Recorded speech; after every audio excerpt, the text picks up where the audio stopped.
Welcome to Crisis in Perception, where we take a look at the systems that shape our world, one book at a time. Today we're cracking open Will Kitchen's fantastic book, Film, Negation and Freedom. We're going to explore how some movies do way more than just entertain us. They can actually push back against the very structures that organize our reality. All right, let me ask you something. You ever have that feeling, you sit down to watch a movie and, I don't know, maybe 10 minutes in, you've already got the whole thing figured out. You know, the hero's going to struggle, but they'll pull through in the end, learn a valuable lesson, and everything will get wrapped up in a nice, neat bow. Well, according to Will Kitchen, that's not by accident. He's got this great metaphor. He says most stories are put on a conveyor belt, and that belt is just moving steadily, predictably, toward a successful and satisfying ending. So the real question is, what's powering that conveyor belt? Well, that brings us to what Kitchen calls capitalism's story machine. And see, this is the key thing. We're not just talking about money or economics here, we're talking about a whole perceptual order, a system that actually churns out the kinds of stories we watch and the values we end up absorbing from them. So what does he mean by a perceptual order?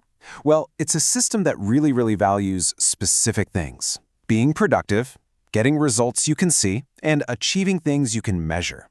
And that logic, it doesn't just stay in the office. It bleeds into our culture, and it starts to define what we consider a good story.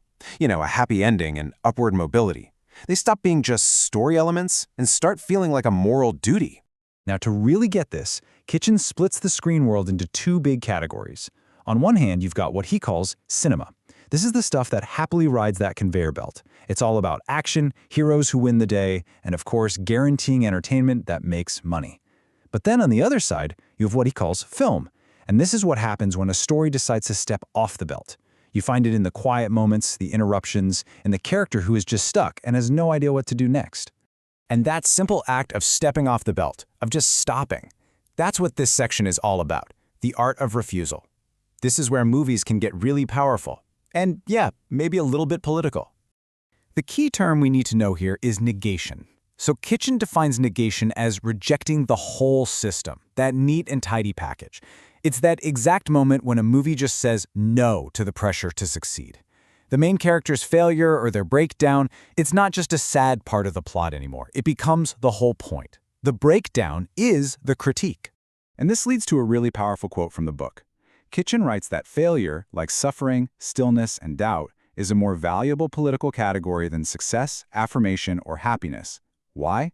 Because it's in those moments of failure that we can actually see the cracks in the system. So what does this actually look like on screen? A perfect example is the 1973 movie, Oh Lucky Man.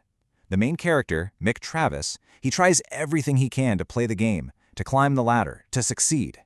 But his entire journey is just this long chain of failures that leaves him completely stuck, both emotionally and in terms of the story. And get this is where the movie just completely shatters the fourth wall. In one of the most famous scenes, the actual director, Lindsay Anderson, just walks on screen, goes up to the main character and slaps him in the face with a copy of the script. I mean, talk about an interruption. It's a shocking, totally jarring moment that physically stops the story dead in its tracks. It's the ultimate act of jumping off the conveyor belt. But, and this is a big but, here's the paradox. If you step off the belt, are you actually free? That leads us to this really tricky idea of critique for sale.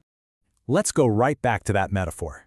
Sure, you can step off the conveyor belt, but the thing is, you're still standing inside the factory. The system is so much bigger than any one act of defiance. I mean, think about it. The very same movies that offer these incredible critiques are still products, right? They're still made and sold inside the same capitalist markets, they get sent out through the same distribution channels, and they still have to meet audience expectations just to get made in the first place.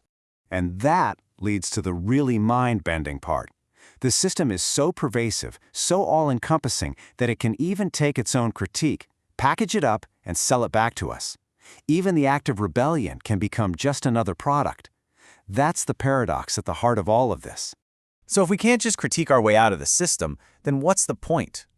Well, the real takeaway is that we need to address what the book calls a crisis in perception. You see, the real value here isn't about getting a deeper understanding of just one movie. It's about training our eyes to see all the hidden connections, to see the actual design of the factory itself. So, a film's meaning isn't just about what the director wanted to say, it's shaped by all of these interconnected systems working together. The world of film and art, the realities of economics and markets, the philosophical ideas floating around in the culture, and yeah, even our own expectations as the audience. And that right there is the crisis in perception. It's what happens when we see things in fragments. When we look at a movie and just see it as one person's artistic expression, and we totally miss the huge institutional machinery that's shaping its meaning. We're so focused on the item moving down the conveyor belt that we don't even see the belt itself, let alone the factory built around it. So in the end, what Will Kitchen's work really gives us is a new set of glasses. It's a way to see movies not just as art, but as these unique sites where those huge, invisible systems have to come out into the light and reveal themselves, especially when a story refuses to play by the rules. So I'm going to leave you with this question to think about. The next time you're watching something and it refuses to give you that clean, happy ending you were waiting for, the next time a character fails and just stays failed, ask yourself, what conveyor belt did this story just step off of? And what is that telling me about the factory we're all in?